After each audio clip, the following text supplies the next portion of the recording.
आता है वो बता दे कि महाराज जी आपने यहाँ से कथा विराम लिया था, यहाँ से आपने शुरू करना है। इसका मतलब हम यही समझेंगे महाराज कि आप जो कथा तो सुन रहे हैं, कैसी वाली कथा सुन रहे हैं, इधर से सुनते हैं और इधर से निकाल देते हैं।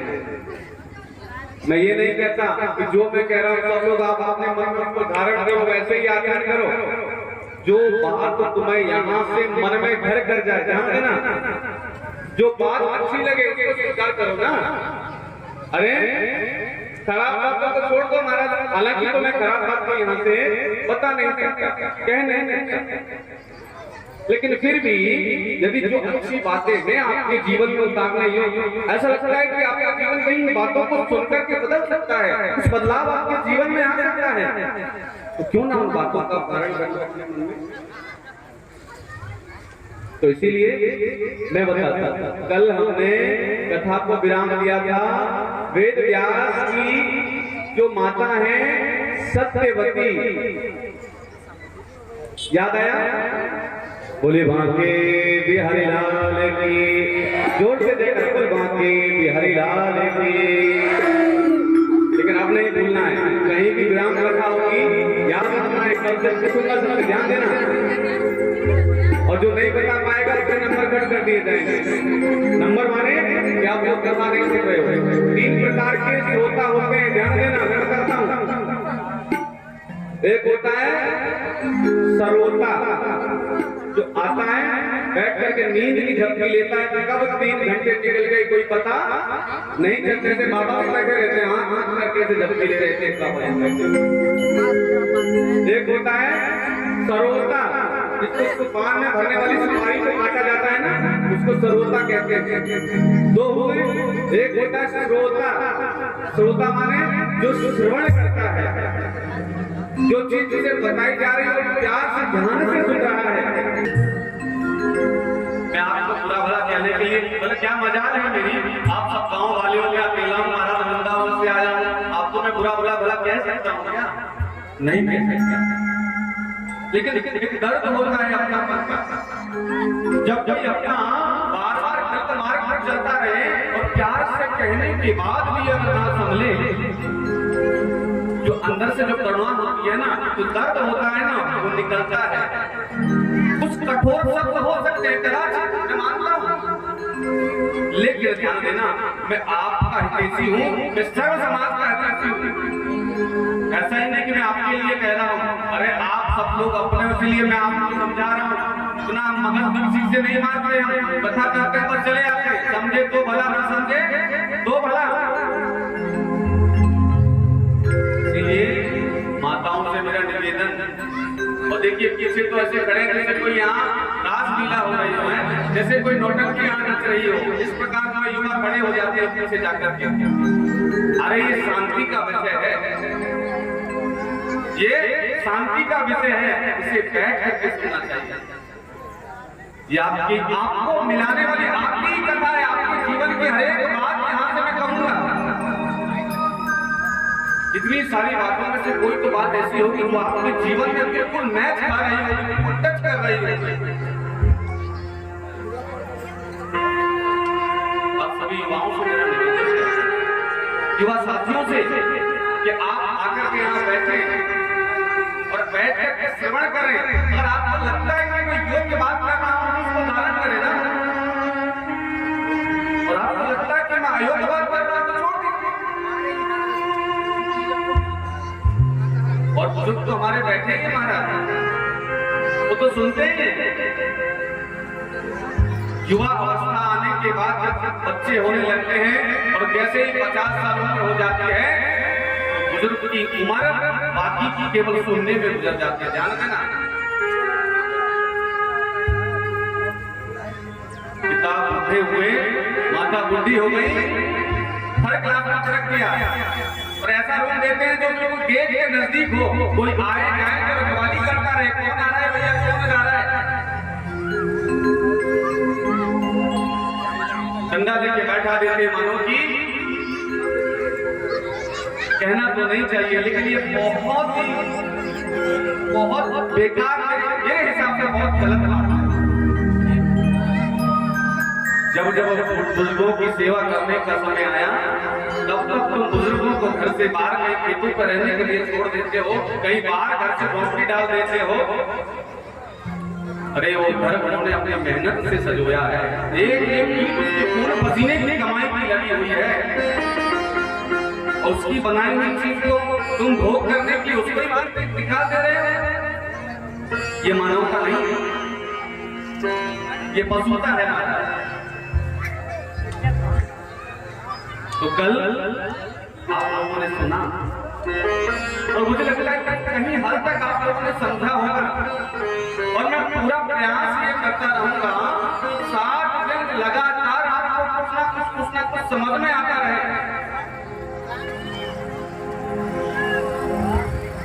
और जैसे जैसे आप लोगों की समझ में आता रहेगा वैसे वैसे आपका और आपके समाज का विकास होता रहेगा। ये बातें कोई नेता आकर के यहाँ नहीं कहेगा, वो केवल क्या कहेगा, पैसे भले ही खर्च हो जाए, इससे 2 गुना पंडाल भले लग जाए, इससे 3 गुना बड़ा जो है म्यूजिशियन पूरा लग जाए, उसको केवल पैसे देने से मतलब है और वोट लेने से मतलब है। वोट लेकर के तुमको पूछेगा नहीं, वोट का टाइम आया 100 बार तुमको पहचानेगा, अरे भैया कैसे हो, थोड़ा हमारी तरफ ध्यान रखना। अरे आपके तो है पाँव में गिरता है, 1000 बार आकर के चरणों को छूता है, क्यों? स्वार्थ के कारण। धर्म प्रेमियों, नेता या मैं कहूं कि राजनीति लाइन में कभी कोई तुम्हारा हितैषी हो ही नहीं सकता। जान लेना मेरी बात को, लिख लेना।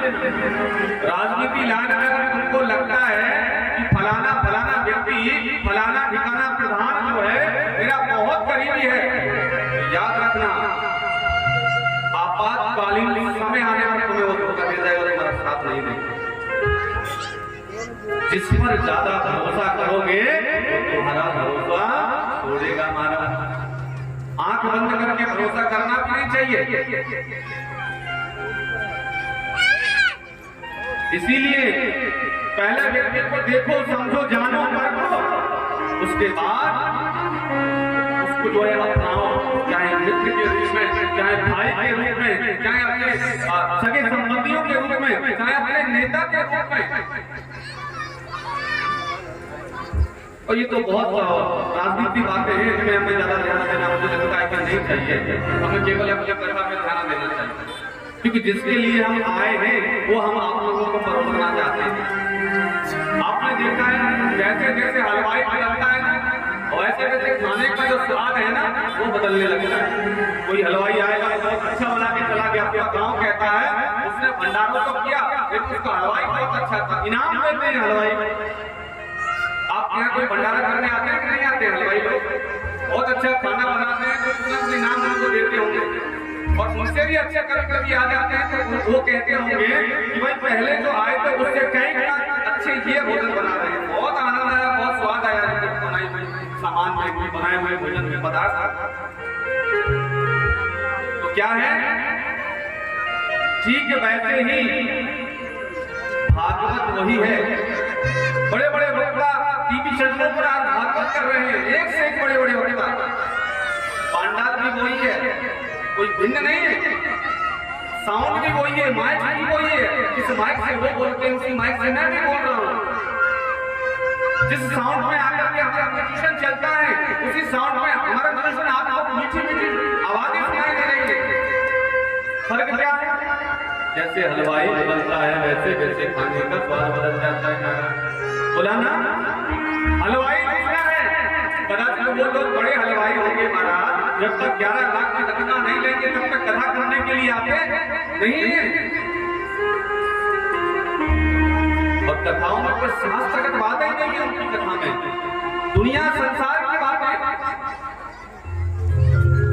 बस उसमें टोने और टोक के बताने के अलावा कुछ नहीं करते। शिव पुराण को करते हैं महाराज, बोलते हैं कि भगवान शिव पर बेलपत्र चढ़ाने से दरिद्रता दूर होती है। भगवान शिव पर काले तिल और तेल मिलाकर के शिवलिंग पर चढ़ाने से धन की प्राप्ति होती है। और जल चढ़ाने से वर की प्राप्ति होती है। तमाम ऐसे टोने टूट कर चल रहे हैं महाराज। ऐसी मैं बता दूं, शिव पुराण में ऐसा कहीं भी नहीं लिखा कि बेलपत्र चढ़ाने से भगवान यह काम बना देते हैं, काला तिल चढ़ाने से भगवान यह काम सिद्ध कर देते हैं। जैसा करोगे वैसा ही आपके लिए आएगा। मेरा कहने का मतलब है, जैसा आपका समर्पण रहेगा वैसा आपको मिलेगा। भगवान तुम्हारी सामग्री को नहीं देखते, भगवान तुम्हारी पूजा को नहीं देखते, भगवान तुम्हारे तमाम छप्पन भोग को नहीं देखते, भगवान ये भी नहीं देखते कितना पैसा तुम आकर के चढ़ा रहे हो। भागवत और भजन केवल एक आस्था का विषय है। आस्था है तो भगवान है, और आस्था नहीं है तो भगवान भी नहीं है।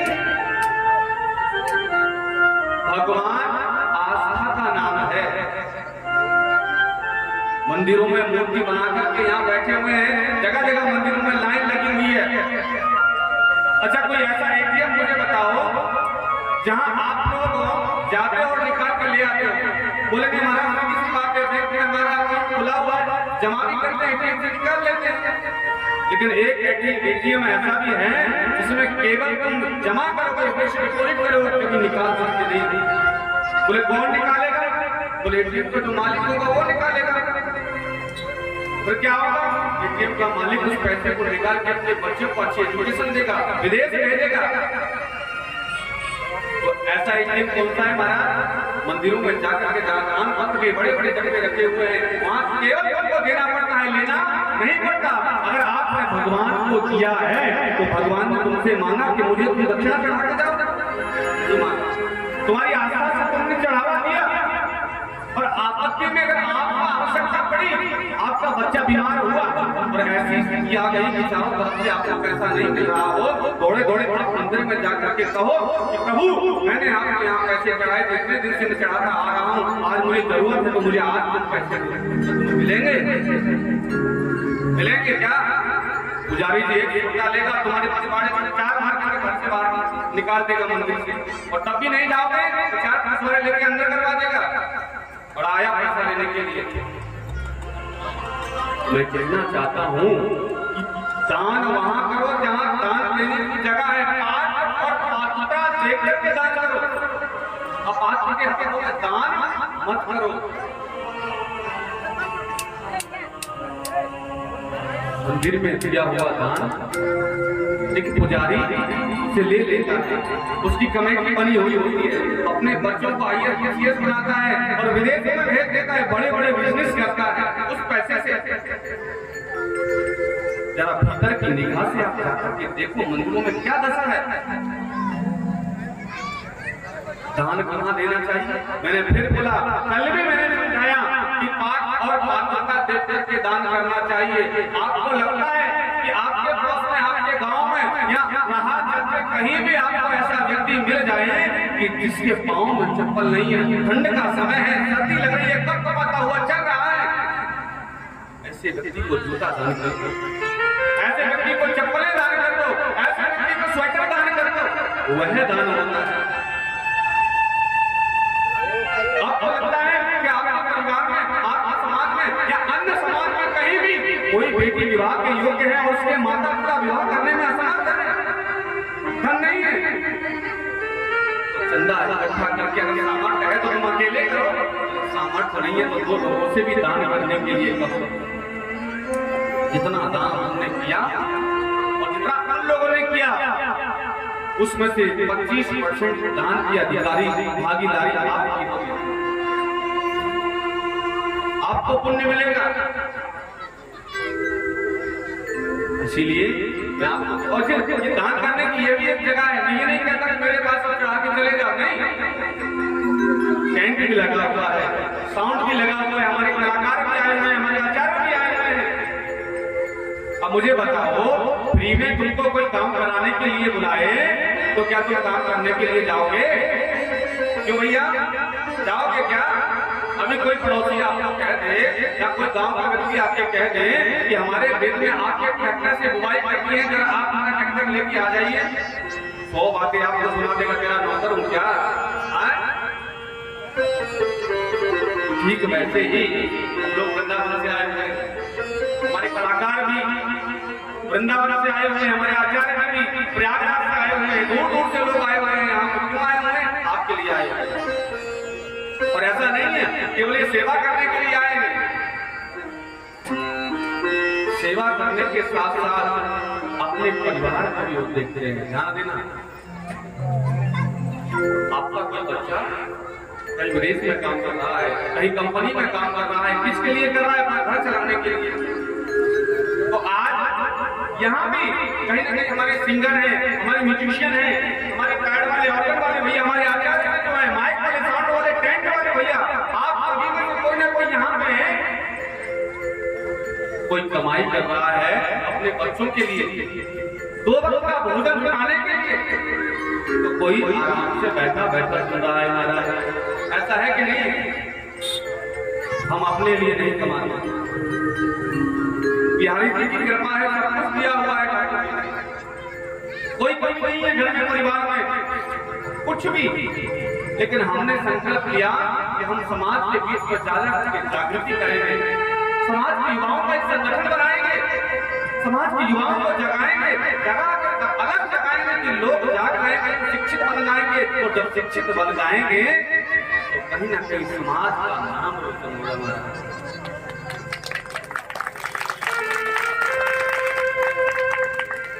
मैं इसलिए यहाँ आया हूँ। और रही बात ये चढ़ावा, जो पैसा आता है ना 10-20 रुपये जो आप चढ़ा देते हो, इसका भी अधिकारी मैं नहीं हूँ। मैं बात और पात्रता देख करके समय समय पर दान भी करता रहता है।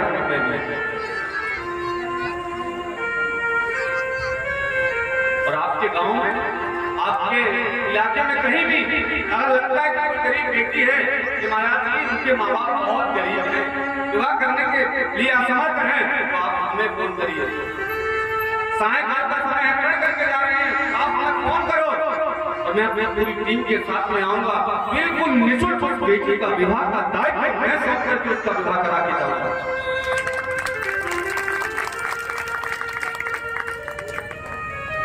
मुझे परमार्थ के लिए मांगने की शर्म नहीं आती कि मर जाऊं मांगू नहीं, कि मर जाऊं मांगू नहीं, अपने तन के काज परमार्थ के काज में मुझे तनक ना बदला। जान देना, अपने लिए मांगूंगा नहीं, मर जाऊंगा, मेरे नसीब में होगा तो चल करके आएगा, क्योंकि मेरा कर्म ही ऐसा है, चल करके आता है। लेकिन परमार्थ के लिए मैं झोली फैला करके अपने भक्तों से, अपने शिष्यों से, अपनी जिम्मेदारियों से एक बार मैं कह दूंगा ना, एक रूप में संदेश डाल दूंगा, फलानी गांव में एक गरीब बेटी है, उसका विवाह करवाना है, बिना कहीं लाखों रुपया मेरे अकाउंट में आ जाएगा। ये होता है दान, ये होता है दान करने की उच्च जगह। आप सोच रहे हो कि महाराज वृंदावन से चला आया है, 10,000 रुपये ले जाएगा, चला जाएगा, मुझे तुमसे कोई लोभ लालच नहीं है, हमें मान दो, मैं मान नहीं रहा हूं तुम लोगों से। तो इसके लिए आपको कहता हूँ, दान करने के लिए टेंट वाले भैया का भी हिसाब करना होता है, और वाले म्यूजिशियन भी हमारे होते हैं, महाराज जी भी अभी अब आए हुए हैं, मैंने अपने लिए कुछ मांगा ही नहीं है। चंद्रदेव जी से मेरी फोन पर बात हुई, उन्होंने मुझे कहा कि महाराज जी बताइए क्या सेवा आप लेंगे। हमने कहा बताइए क्या कार्य है, तो समाज जागृति करनी है। उन्होंने ये नहीं कहा कि भागवत करनी है, उन्होंने कहा समाज को जगाना है। हमने कहा समाज को जगाने का तात्पर्य ही क्यों कथा है, तो महाराज जो भी आप अपने लिए, लेकिन हमें समाज के लिए जागृति करनी है, समाज को एक करना है। और मुझे कोई समाज से लोभ लालच नहीं है, केवल मैं समाज को एक करना चाहता हूँ, समाज को वर्चस्व बनाना चाहता हूँ। हमने कहा ठीक है, हम चलते हैं, बोले क्या सेवा लेंगे। हमने कहा कि जो हमारे म्यूजिशियन आएंगे, जो हमारे आचार्य ब्राह्मण देव आएंगे, केवल उनका ही सेवा लेंगे, हमारा कोई सेवा नहीं है, हमारा कोई सेवा नहीं है हमारा। और हमने ये भी कहा अगर देना ही चाहते हो तो जैसे हम अपने घर में बैठे हैं, जैसे आएंगे वैसे चले आएंगे, लेकिन आने जाने का जो भाड़ा किराया होता है महाराज वो तो तुमको देना ही पड़ेगा। बिल्कुल निःशुल्क है मेरी तरफ से सेवा, समाज के लिए, केवल सभी के लिए नहीं है। फ्री का अगर बढ़ने लग जाए तो फ्री का लेने वालों की लाइन भी लग जाती है। अगर बिना मार्ग के विज्ञान या फ्री का बांटने लगूं तो कोई लेने वाला नहीं है महाराज। फ्री की बात किसी को अच्छी लगती, जब तक पैसा उसका खर्च नहीं होगा तब तक उसको भी आनंद नहीं आएगा, ध्यान देना। कोई आदमी आकर के अगर मैं बिना माइक के बिना पांडाल के ऐसे अचानक से चला और आप सभी से मैं कहता कि भैया आप लोग सुधर जाओ, आप लोग अच्छे बन जाओ, 4 लोग तो मेरे पीछे डंडा लगा के भगा देते, कहां से बाबा जी आ गया है, तो फालतू की बातें करने के लिए लग रहा है, कोई कोई बात का ध्यान नहीं देता।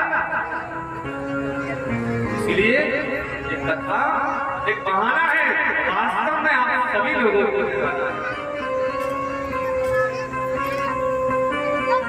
कल की कथा में आप लोगों ने सुना महाराज, सत्यवती केवट के पुत्र हुए जिनका नाम वेद व्यास जी महाराज था।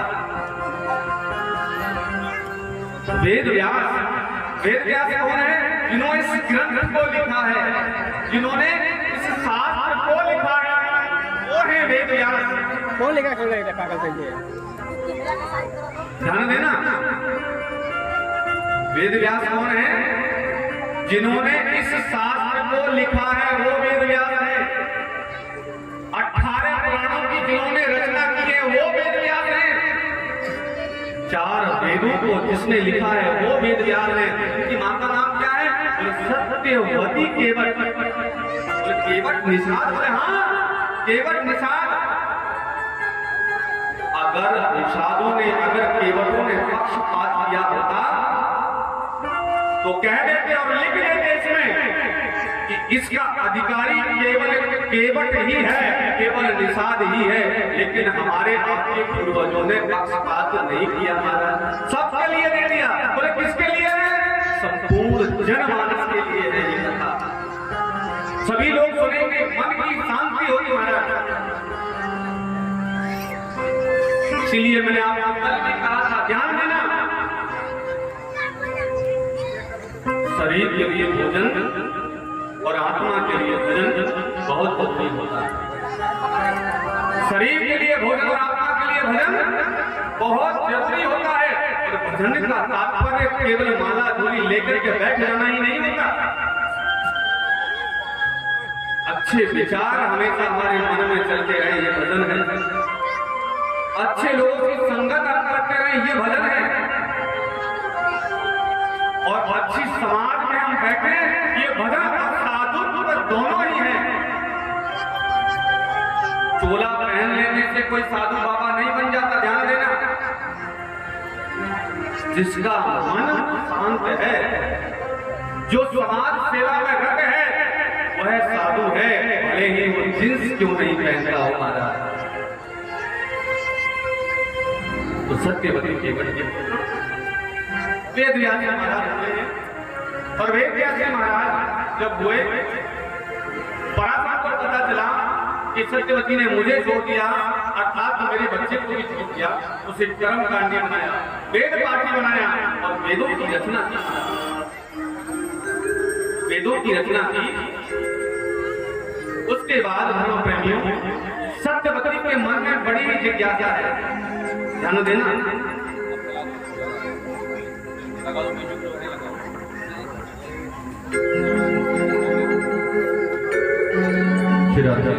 भोले बांके हरिलाल की।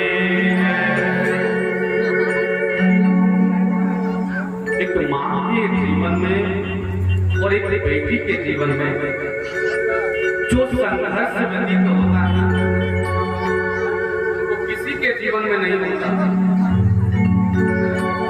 इन दोनों का जीवन इतना संघर्षमय होता है कि इनके लिए मैं जितना भी बोलूं कम है। बेटी थोड़ी बड़ी होती है उस परिवार में, बड़ी होने के बाद में क्या करते हैं, छोटी सी बेटी होती है, माता पिता के साथ में काम में हाथ लगाने लगती है, बार बार रोटी बनाना सीखती है, हजार बार बिगड़ जाती है, बनाना नहीं आता, लेकिन फिर भी बनाती है। क्यों? क्योंकि माता का संस्कार ही ऐसा है कि बेटे को उच्च बनाने की प्रयास करता है माता। और इतना ही नहीं, बेटी के जीवन में इतना संघर्ष है कि बेटी जब जवान होती है तो एक एक कदम उसको बहुत ही सूझबूझ से चलना पड़ता है। वो चाहती है कि मेरी एक गलती के कारण कहीं ऐसा ना हो कि मेरे माता पिता को नजरें दिखाना पड़ जाए।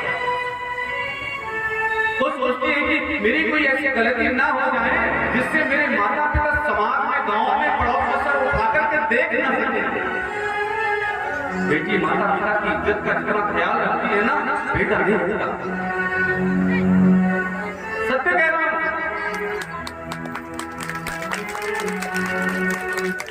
बेटी थोड़ी बड़ी हुई, विवाह के योग्य जब हुई ना, फिर भी उसके जीवन में संघर्ष बना रहता है। कैसे? कि माता पिता के घर में वो बड़ी हुई है, खेली है, खेली है, उस आंगन को उसे छोड़ के जाना होता है। और माँ उसे बार बार समझा रही होती है कि बेटी तू मेरे कलेजे का टुकड़ा है। और पिता की आंखों में अगर बेटा मर जाए तो कदाचित आंसू नहीं आ सकते, लेकिन बेटी जब पराए घर जाती है तो पिता अपनी आंखों से आंसू रोक नहीं पाता है। चार दीवारियों में छुप करके पिता हिकली देकर के रोने लगता है। पिता दिखाता नहीं है कि सबके सामने मैं रोऊंगा अपनी बेटी के लिए। घर में अगर जवान बेटा भी मर जाए तो पिता उस माता को और बच्चों को समझाता है, अरे जो हो गया तो हो गया, अभी रोने से कुछ नहीं होगा। और आपने देखा होगा पिता इतना कठोर हृदय हो जाता है कि बेटे की मौत पर भी नहीं रोता।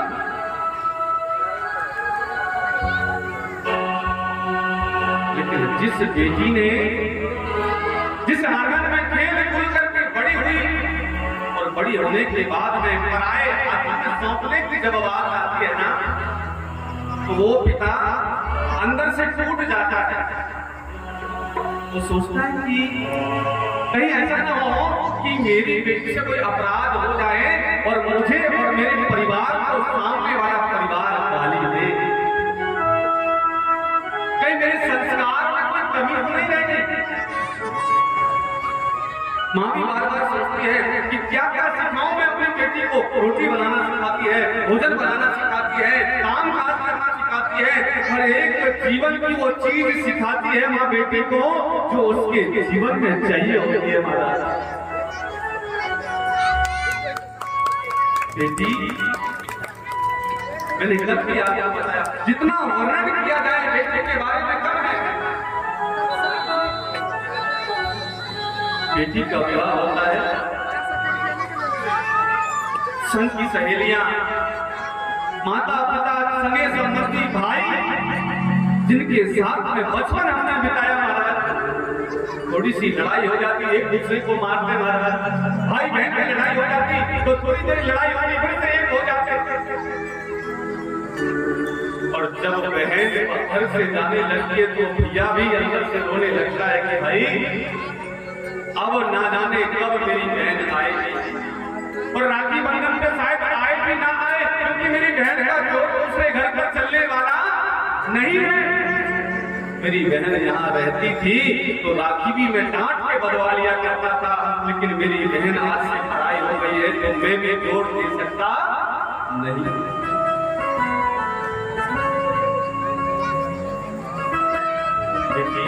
पढ़ाई घर करती है और वहां भी उसको बहुत डर बना रहता है। ससुर है, सासू माँ है, जेठ है, देवर है, परिवार के लोग हैं, सबका मन जीतना होता है, पति के अनुसार चलना होता है बेटी को, सास ससुर के अनुसार आचरण करने होते हैं उस बेटी को। और डरी हुई रहती है कि अजनबी व्यक्ति है, मैंने उसको देखा नहीं, जाना नहीं, परखा नहीं, साथ में समय बिताया नहीं। ऐसे व्यक्ति के लिए अपने आप को निछावर कर देती है वो बेटी। बेटी के जीवन में जितना समर्पण है ना महाराज, किसी के जीवन में उतना समर्पण नहीं है। बेटी मैंने कल भी बताया कि धान की खेती होती है महाराज, जिसे बोया कहीं और जाता है, जिसे उगाया कहीं और जाता है। बेटी डरी हुई सासू माँ के कर्ण दबाती है, ससुर जी की सुबह उठ करके पाँव छूती है महाराज। देवर को अपने भाई के जैसे, छोटे भाई के जैसे प्यार करती है, प्यार देती है, लाड़ देती है। उसके बाद पति को हरेक अनुकूल आचरण करती है जिसे उसको अच्छा लगे महाराज।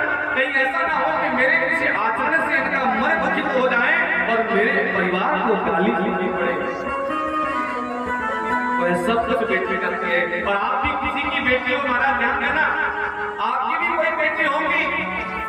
और खुदी माँ यहाँ बैठी है, वो भी किसी की बेटी थी जो आज अपने माँ बाप को छोड़ करके चली आई अनजान जगह में, और अपने जीवन का अंत आज इसी घर के लिए करने के लिए तैयार है महाराज। सब कुछ सौंप दिया उस पराये व्यक्ति के लिए जिसे देखा भी नहीं था कभी, न समझा था, न जाना था।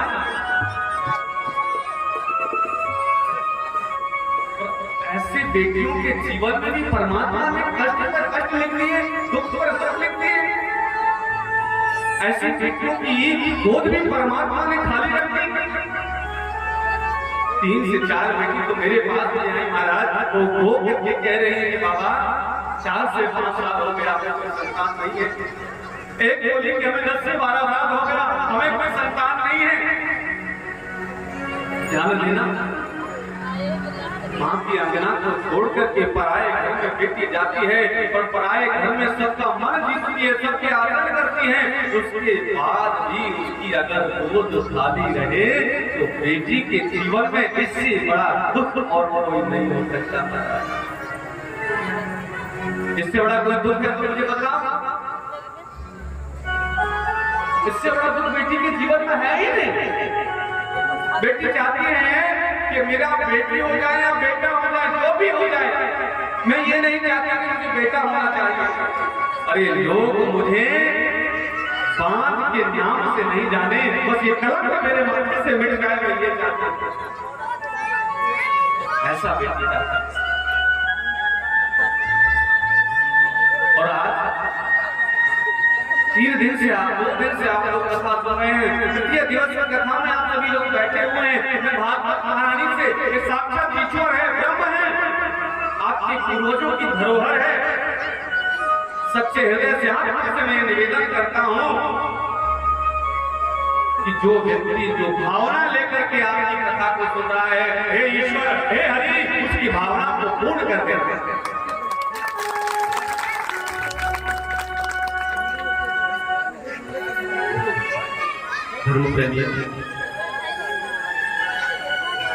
आज सत्यवती की बड़ी उनके पुत्र हुए वेद व्यास महाराज। इसके बाद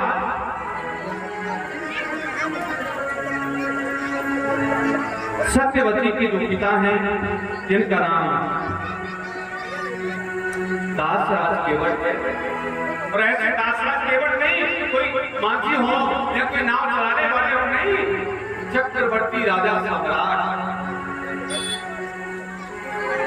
और राजाओं के ठाट बाट आप जानते हो महाराज, राजाओं के ठाट बाट क्या होते हैं आप जानते हो। आज के समय में हमारे भारत देश का राजा प्रधानमंत्री नरेंद्र मोदी जी हैं, उनके ठाट बाट देखिए ना, योगी जी के ठाट बाट देखिए ना।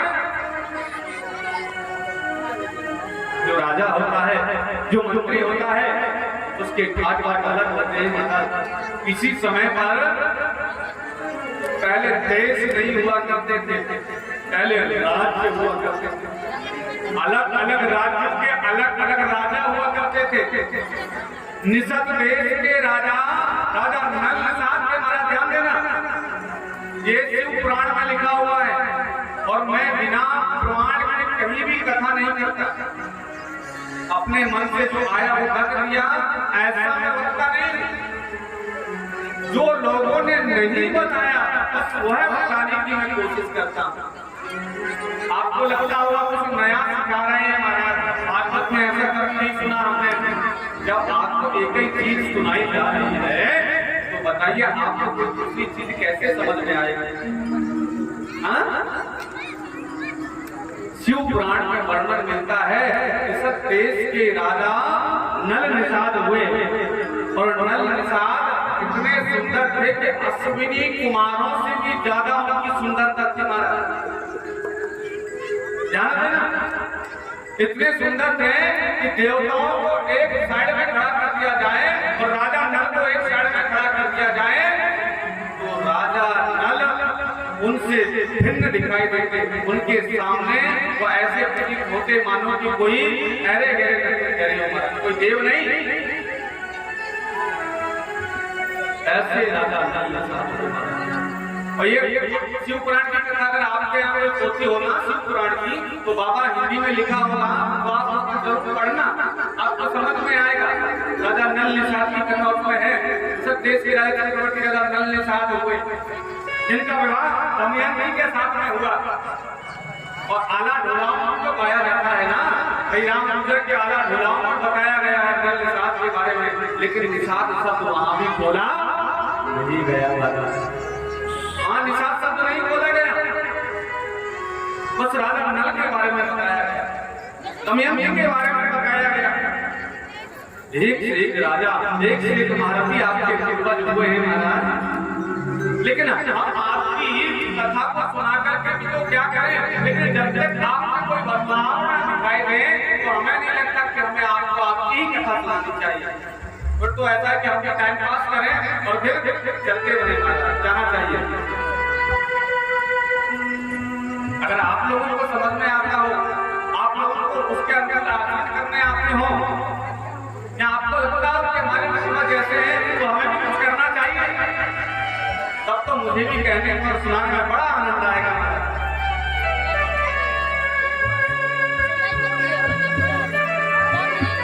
दमयंती का विवाह नल निषाद के साथ में जब हुआ ना, दमयंती को वरण करने के लिए देवता लोग चले आए, लेकिन एक हंस हंसनी की कथा उसमें आपने सुना होगा कि हंस हंसनी के कारण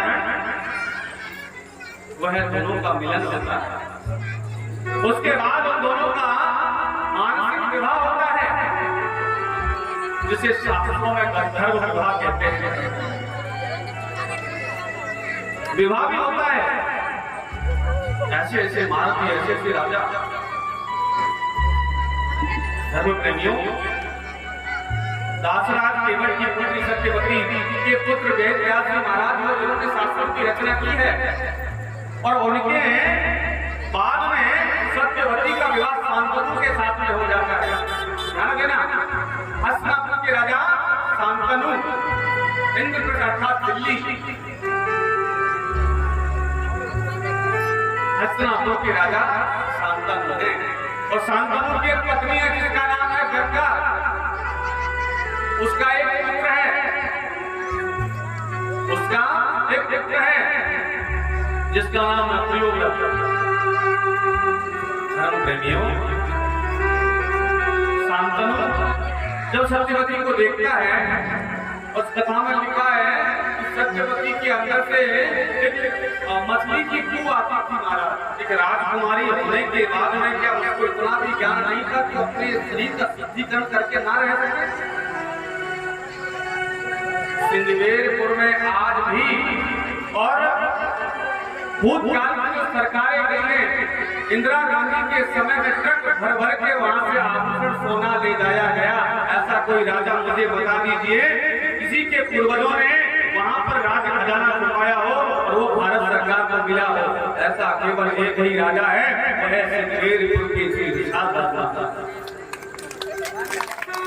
और छोटा मोटा राज्य नहीं है उनका, 3 किलोमीटर लंबा किला बना हुआ है उनका, 3 किलोमीटर। सिंगी ऋषि ने इस सिंदवेरपुर को बसाया, सिंगी ऋषि निषाद ने सिंदवेरपुर को बसाया, तब उसका नाम सिंदवेरपुर पड़ा। आगे की कथा में आएगा। सत्यवती के देख करके राजा शांतनु मोहित हो गए और विवाह की इच्छा जगाई कि मुझे विवाह करना है। जाकर के दासराज केवट से कहा कि हे निषादपति, दासराज केवट, मैं आपकी पुत्री से प्रेम कर बैठा हूं, इसलिए उनसे विवाह करना चाहता हूं। मैं शांतनु हस्तिनापुर का राजा हूं। धर्म प्रेमियों, शर्त रखी गई। दासराज केवट ने बोले ठीक है मैं कर दूंगा, लेकिन मेरी एक शर्त है। बोले क्या शर्त है? बोले शर्त ये है कि मेरी बेटी के गर्भ से जो संतान जन्म लेगी उसे आपको राज्याभिषेक देना पड़ेगा। ऐसा ना हो कि आप मेरी बेटी को विवाह कर ले जाओ फिर वहां जाकर के पक्षपात करने लग जाओ, क्योंकि शास्त्र कहता है कि बड़ा बेटा कोई भी हो वह पहले राज्य का, धन का, परिवार का, ऐश्वर्य का, खेत का, संपदा का अधिकारी होता है। लेकिन अभी ऐसा नहीं है। 3 बेटे हुए तो तीनों बंदूक निकाल करके ले आएंगे, पिता की कलपट्टी पर रख देंगे, ला करके बराबर बांट के। नहीं तो राम नाम महाराज एक कलयुग है, यह होना बड़ा ही स्वाभाविक है, कोई बड़ी बात नहीं है। शर्त रखी गई, शांतनु ने शर्त को इनकार कर दिया। नहीं ऐसा मैं नहीं होने दूंगा और नहीं मैं करूंगा। ऐसा चला गया, जाकर के अपने महलों में जाकर के सो गया। जब महलों में जाकर सोया तो रात भर उसको नींद नहीं आई। उसके पिता ने, उसके बेटे ने जाकर के केवट ने देखा कि पिताजी आपके चेहरे पर उदासी, क्या बात है मुझे बताइए। अरे मेरे रहते हुए आपका चिंता, ये होता है बेटा, ये होता है पुत्र, ये होती है संतान। एक ही व्यक्ति के 3 नाम है धर्म में भी, बेटा, पुत्र और संतान। बेटा कौन है? धन कमाया और कमा के माँ बाप को दिया, वो बेटा कहते हैं। संतान कौन है? ना धन कमाया ना ऐश्वर्य कमाया, माता पिता का जितना भी धन है उसको मिट्टी में मिलाया और माता पिता को सताया, वो संतान है। पुत्र क्या है? जो पितरों को तार दे। ध्यान देना, पुत्र की परिभाषा बड़ी सुंदर बताई गई है। जो पुत्र वही है जो पितरों को तार दे। केवट ने कह दिया कि मेरे रहते हुए पित्र के रहते हुए पिता बीमार है, पुत्र के रहते पिता बीमार है, तो धिक्कार है ऐसे पुत्र पर, ऐसे पुत्र पर धिक्कार है। चाहे तुम अपने मन में कितने भी बड़े काका बिल्ला बन जाओ महाराज, लेकिन तुम्हारे घर में अगर पिता माता बीमार हैं और तुम बढ़िया अच्छे से कपड़े पहन करके परफ्यूम मार करके मार्केट में चल रहे हो, बाहर जा रहे हो, अपनी वाहवाही बढ़ा रहे हो, वाहवाही नहीं है। परमात्मा तुम्हें देख करके हंस रहा होगा।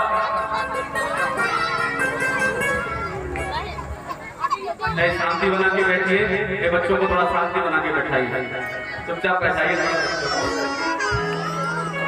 बोले बाकी बिहारी लाल की शांति बना के बैठिए तो अच्छा है। नहीं हमारा ध्यान इधर उधर हुआ तो हम थोड़ा गड़बड़ा जाते हैं। धर्म प्रेमियों, शांतनु को कहा कि पिताजी बताइए क्या बात है। बताया कि बेटा मैं क्या करूं। दासराज चक्रवर्ती राजा सम्राट जो है उनकी पुत्री है सत्यवती, और वास्तव में वो सत्यवती सत्य को धारण करने वाली है। और मैं उसे देख करके प्रेम रस में मोहित हो गया हूं और मैंने उससे विवाह की इच्छा जागी तो वो तैयार हुई। पिता ने मुझे मना कर पिता की इच्छा पूरी करने के लिए पिता चिंतित हुआ। बोले मेरे पिता को कैसे भी करके चिंता से मुक्त करना है। वो बेटा छोटा सा था, जाकर के दासराज केवट के पास पहुंचा। केवट के पास जाने से पहले सत्यवती से मिला और सत्यवती से हाथ जोड़ करके पांव में पड़कर के प्रार्थना करने लगा, हे बाबे मैंने आज से आपको अपनी मां स्वीकार कर लिया है, इसलिए आपने मुझे अपना बेटा स्वीकार कर लिया। तो कहती कि आप हो कौन? बोले मैं राजा शांतनु का बेटा था। सत्यवती खुशी हुई, प्रसन्न हुई, उसको उठाया। उसके बाद मैं कह दिया कि बेटा मैं तुम्हें अपने आप को स्वीकार करने के लिए तैयार हूँ, कदाचित मेरे पिता के बात से सहमत नहीं होंगे। उन्होंने कह दिया कि चिंता मत करो माते, तुम मुझे स्वीकार कर लो, तुम्हारे पिता को तो मैं बना दूंगा। बोले उनकी कुछ शर्तें हैं, बोले सब तो मैं करूंगा।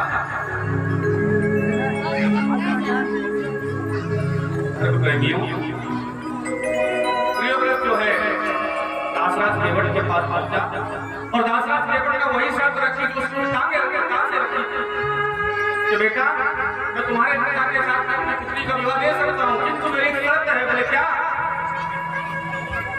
बोले मेरी बेटी की गर्भ से जो भी संतान जन्म होगी राज्य उनको मिलना चाहिए। बोले ठीक है मैं वचन देता हूँ। बोले मैं इससे ऐसे नहीं मानता। बोले क्या मुझे वचन दो। सर्व प्रेमियों प्रिय व्रत में अंजलि में जल लेकर के सामने में अपने मां सत्यवती को खड़ा करके संकल्प लिया और कहा कि मैं आज से ही प्रतिज्ञा लेता हूँ कि मैं आजीवन कुंवारा। तब से जो है प्रिय व्रत का नाम भीष्म पितामह का नाम रखा गया, भीष्म पितामह के नाम से जाना। भीष्म पितामह का मतलब है अति भीष्म प्रतिज्ञा कर लेना जो तोड़ी नहीं जा सकती, ऐसी प्रबंध खा लेना जिसे हम चाहकर भी नहीं तोड़ सकते, उसका नाम है भीष्म प्रतिज्ञा। भीष्म पितामह ने प्रतिज्ञा ली, यहाँ से उसको भीष्म पितामह के नाम से जाना गया। इसके बाद धर्म प्रेमियों सत्यवती का विवाह हुआ। समय आने पर सत्यवती को दो पुत्र हुए। एक का नाम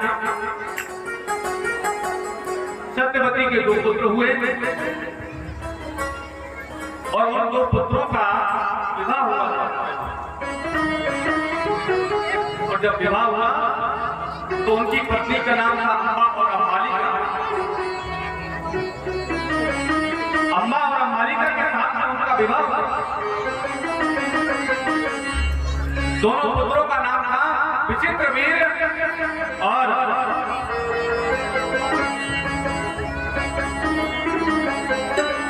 वीर्यधनु। अम्बा और अम्बालिका का दोनों का विवाह होने के पश्चात दोनों में से एक पुत्र मारा गया। दोनों में से एक पुत्र मारा गया। एक पुत्र बचा जिसको विचित्रवीर कहते हैं। विचित्रवीर बचा, उसके मन में पाप जागा, ममता पाप के कारण वो भी किसी बीमारी से ग्रस्त होकर के मारा गया। और जब भरी जवानी में यदि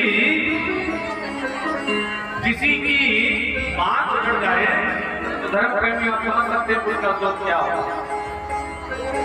मैं वो तो यहाँ से बयान तो नहीं कर सकता, लेकिन ये कहना चाहता हूँ कि घायल की गति घायल जाने की जिमला की हो। घायल की गति को घायल ही जानता है, जिसको लगी हो उसका दर्द क्या होता है ये वही बता सकता है। धर्म प्रेमियों छोटे बेटा भी मारा गया। दोनों बहू बड़ी जवानी में विधवा हो गई और मां को बड़ी चिंता हुई। और चिंता होने के बाद में वह मां अपने एक पुत्र के पास में गई जो सबसे बड़ा पुत्र था, जिसका नाम वेदव्यास। वेदव्यास के पास में जाती पहुंची। वेदव्यास को वंदन किया, नमन किया कि बेटा मैं ऐसे भागिन हूं कि मुझे अपने सुख भी नहीं मिल पाया। ऐसा मेरा कौन सा कर्म बिगड़ गया, ऐसा मेरा कौन सा हाथ से रुक गया कि मुझे सुख पूर्ण रूप से नहीं मिल पाया। तो बच्चों को जना था, भरी जवानी में वो चले गए और विवाह करने के 1 साल ही हुआ था। उसके बाद दोनों बहू मेरी विवाह हुई। ऐसे विपदा मुझ पर आन पड़ी है और इस विपदा से मुझे कोई निजात दिला सकता है वो केवल तुम हो। इस कष्टों से मुझे कोई बाहर निकाल सकता है तो वो बेटा मेरा निवेदन स्वीकार कर लो, मैं तुम्हारी मां हूं ना। भले ही मैंने तुम्हें जन्म देने के बाद मैं छोड़ दिया हो, त्याग दिया हो, लेकिन खून का रिश्ता मेरा तुम्हारा बना हुआ है। इस खून के रिश्ते की लाज रख लो बेटा। मैं आज तुम्हारे सामने अपने कब्र को फैला करके भीख मांगूंगी, क्योंकि गंगा का पुत्र है भीष्म पितामह, उसने प्रतिज्ञा की हुई है कि वो आजीवन कुंवारा रहेगा, वो विवाह नहीं करेगा। इस वंश को आगे बढ़ाने के लिए कोई संतान नहीं होगी। बेटा तुम दोनों पत्नियों को भोग करो ना, पहले ऐसे होता था, ध्यान देना। अगर बड़ा बेटा मर जाता है किसी एक्सीडेंट के किसी कारण, बहू विधवा हो जाती है, उस बहू को छोटे बेटे के लिए आदमी बैठा दिया जाता है। यह परंपरा बड़ी पुरानी चली आ रही है। वेद व्यास जी ने कहा कि मां तुम चिंता मत करो, धर्म प्रेमियों। वेद व्यास जी ने उनका निमंत्रण स्वीकार किया, उनका आग्रह स्वीकार किया। उसके बाद में वेद व्यास जी पहुंचे और जाने के बाद में उन्होंने कहा कि जब समय आ जाए मानसिक धर्म से निवृत्त होकर के दोनों स्त्रियां जब पवित्र हो जाए उनको मेरे पास भेजना मां। मैं अपने भजन के प्रताप से उनको आशीर्वाद दूंगा और पुत्र की प्राप्ति। उस भजन के प्रताप से कहा जाता है कि अंबिका को पहले भेजा गया तो धर्म प्रेमियों अंबिका जाकर के तेजहीन हो गई। जब तेजहीन अंबिका हो गई तो वेद व्यास जी ने कह दिया मां इसमें मेरा कोई कसूर नहीं है, इसको संतान तो होगी, लेकिन ये मुझे देख करके तेजहीन हो गई, इसीलिए जो भी संतान होगी वो एक चिड़िया की होगी। ज्योतिपुंज गगन से चला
और बात भी सही है बात भी सही है। उसकी लीला का कोई आया ही नहीं है, कोई अवतार नहीं, कोई पार नहीं। समुद्र जितना गहरा है उसकी लीला उतनी गहरी है। कोई उनकी लीला को समझ नहीं पाया, तो हम कौन से उनकी लीला को समझ सकते हैं? कब दुख देते हम जानते नहीं। प्रेम भाव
अरे मैया गाली तो हो जाएगा जाके कमा लो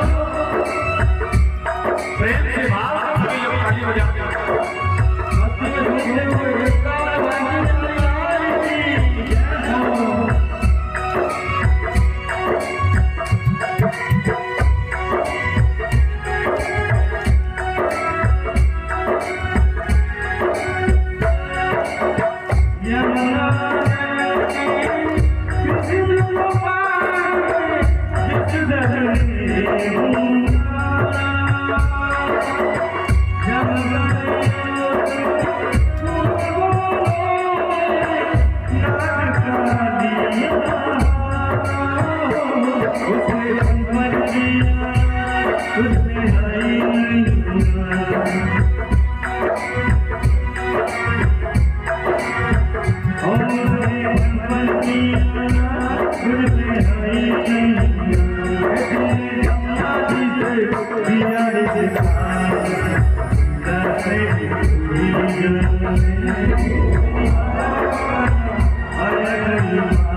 देवता तक उसकी लीला को नहीं जान पाते तो हम फिर चीज ही क्या है महाराज, बड़े बड़े ऋषि उनकी लीला को नहीं समझ पाते। लेकिन एक समय ऐसा भी था कि उनकी लीला को आप समझने वाले थे, उनकी लीला को समझ जाते थे, उनके मर्म को जानना चाहते थे। ऐसे कौन थे महाराज? केवट महाराज जब राम को बात बता रहे थे, उन्होंने कहा कि मांगी नाम केवट आना वो चले आए और उन्होंने कहा कि हमें बार तक नहीं उतारेंगे। बोले क्यों? कि मैं तुम्हारे मर्म को जानता हूँ। इसके मर्म को व्यक्ति जानता हो, क्या वो साधारण व्यक्ति हो सकता है जो परमात्मा के मर्म को जाने? वो साधारण व्यक्ति नहीं। उसने अपना तो कल्याण किया, उसने कहा कि हे प्रभु तुम भी केवट और मैं भी केवट। फर्क इतना है कि मैं इस घाट का केवट हूँ और तुम उस घाट के केवट हो। आज मैं तुम्हारे पास आया हूँ तो मैं तुमको पार उतार रहा हूँ, और जब मेरा परिवार तुम्हारे यहाँ आए तो मेरे परिवार का पार उतार।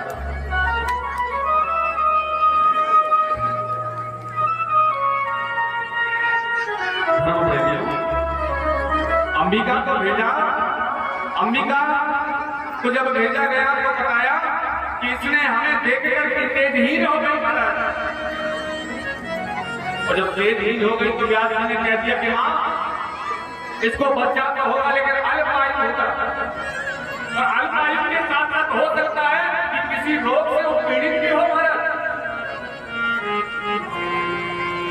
और महाराज बात भी सही है, जिनका नाम पांडु रखा गया महाराज, जो पीलिया के रोगी थे, और उनको भी श्राप लगा हुआ था कि गांव वासना की ऋषि पत्नी के पास जाओ तो उधर भस्म हो जाओ। तो माता कुंती के मंत्रों में वो सामर्थ्य थी, पहले मंत्रों में सामर्थ्य थी महाराज, ऐसी बात नहीं है। आज भी हम मंत्र के द्वारा किसी के ऊपर ऐसे हाथ घुमा दें, जी का जो मंत्र बीज मंत्र है उसको लेकर के उसके घर में माला करते हैं और उसके ऊपर ऐसे हाथ घुमा दें तो धर्म प्रेमियों लगी हुई नजर बच्चे को वो शांत हो जाती है। तमाम ऐसे कार्य जो बढ़ जाते हैं, कदाचित कहना नहीं चाहिए, लेकिन ये गुरु निष्ठा के कारण होता है। और जब गुरु ही निष्ठा नहीं है तो कैसे होगा? गुरु समर्पण नहीं है तो कैसे होगा? लेकिन आज का समय ऐसा है कि गुरु को जब तक गुरु की जाति नहीं पूछ लेते लोग, जब तक गुरु को नहीं बनाते, ऐसा भी माहौल बना हुआ है। लेकिन शास्त्र कहता है कि जाति न पूछिए साधु की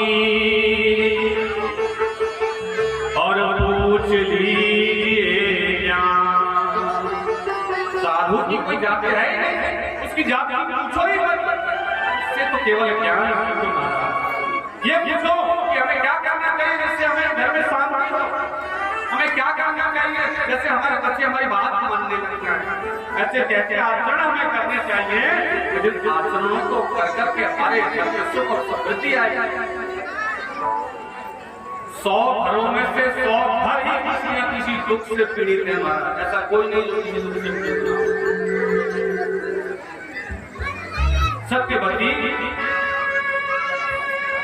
के पुत्र वेदव्यास जी और उनकी को बहुत भोग करने के द्वारा जो पुत्र हुआ तो पांडु महाराज कहा गया।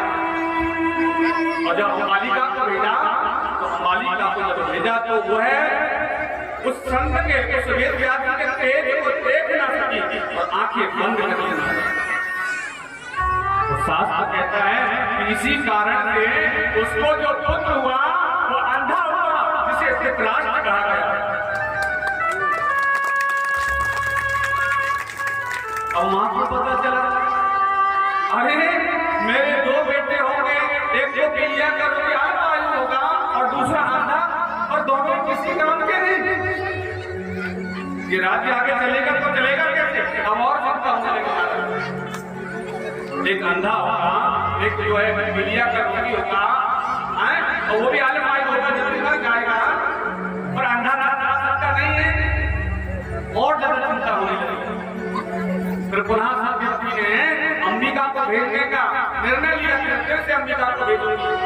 लेकिन अंबिका डर के कारण नहीं गई।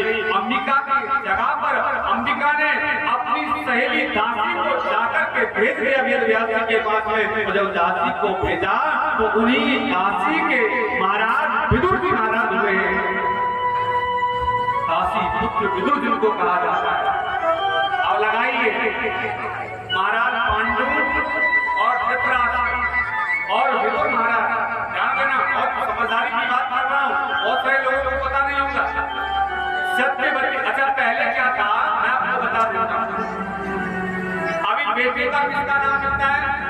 अगर माता किसी अपने गोत्र को छोड़ करके आती है तो पति के गोत्र से जानी जाती है, ऐसा ही है कि नहीं? माँ बेटी जो है अपने गोत्र को छोड़ करके पति के गोत्र में जब जाती है तो वह पति के गोत्र से जानी जाती है।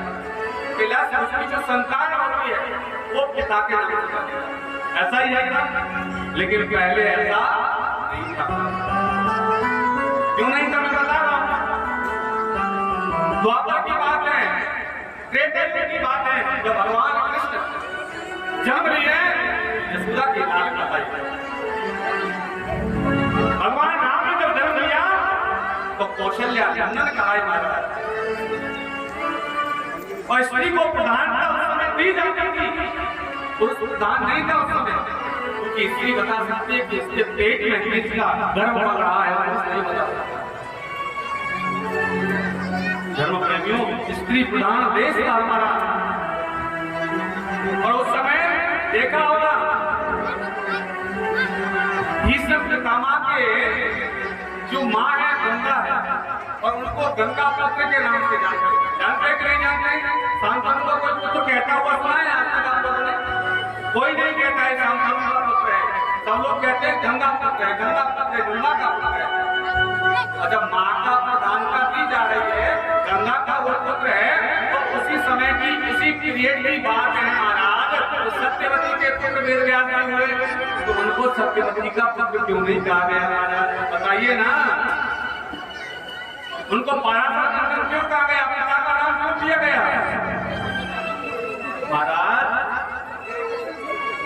जैसे जैसे समय बदलता है वैसे वैसे व्यक्ति की आचरण और हाव भाव भी बदलने लगते हैं।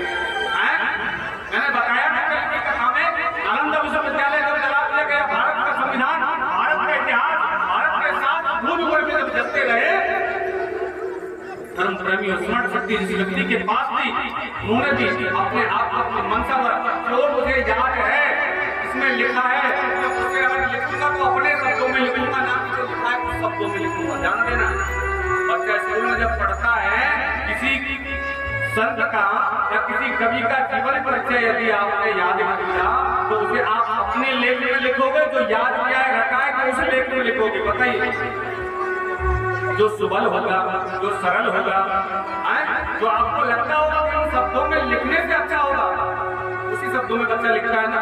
और जब बच्चा लिखता है तो नंबर भी अच्छे लिखते हैं। ठीक वैसे ही शास्त्रों को पुनः लिखा गया।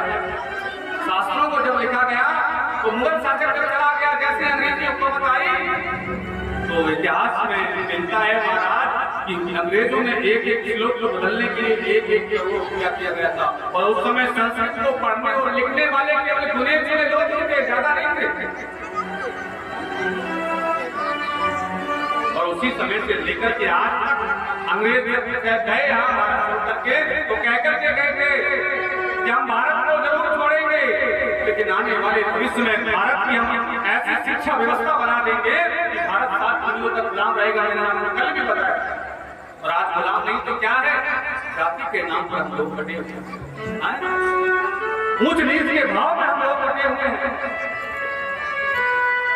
धर्म प्रेमी वर्ण व्यवस्था के आधार पर हम लोग बटे हुए हैं। हम लोगों में फूट डाली गई, जबकि उस समय जात पात थी नहीं महाराज। उस समय वंशावलियां थी, जात में ध्यान रखना, उस समय वंश चलते थे, ना कि जात पात थी।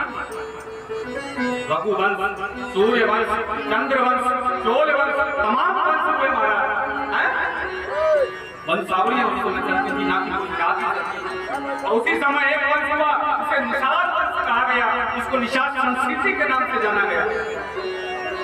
और उसी निषाद संस्कृति में, उसी निषाद वंश में तमाम जो है उनको के समय में, हाँ? जो व्यक्ति जिस काम को कर रहा है उसी नाम से जाना गया। लोग यहाँ जब आए तो लोगों ने बड़े बड़े के आधार पर लोगों को बांटना चालू कर दिया।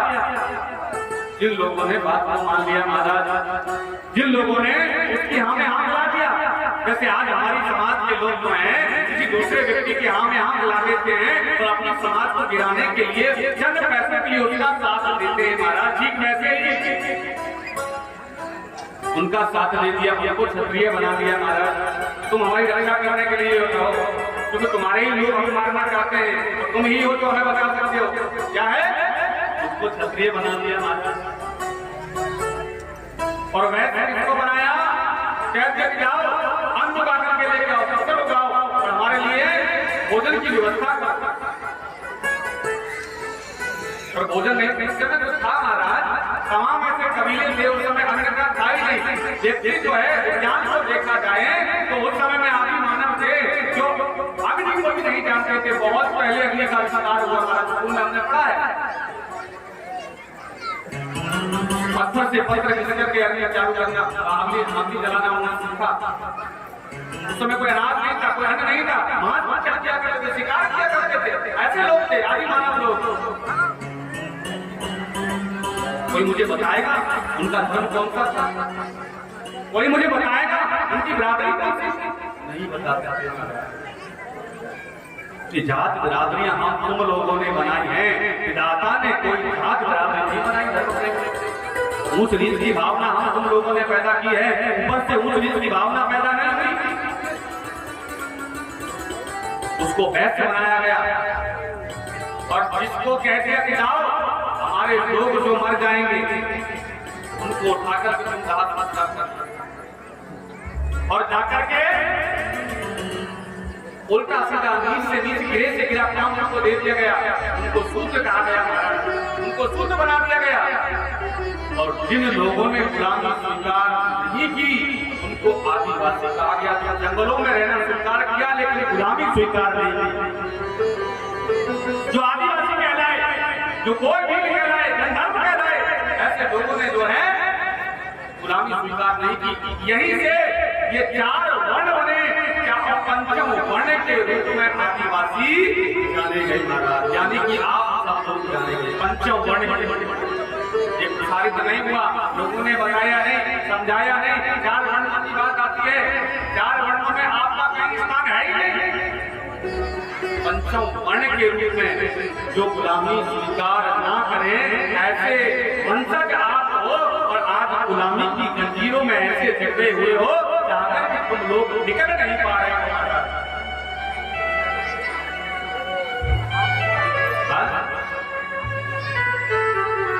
धर्म प्रेमियों, आप अपने आप को जब तक पहचानोगे नहीं अपने इतिहास, मैं ये कहता हूँ कि जिस समाज को गिराना हो, जिस समाज को खत्म करना हो, शास्त्र कहता है उसके इतिहास को मिटा दो, अपने आप मिट जाएगा।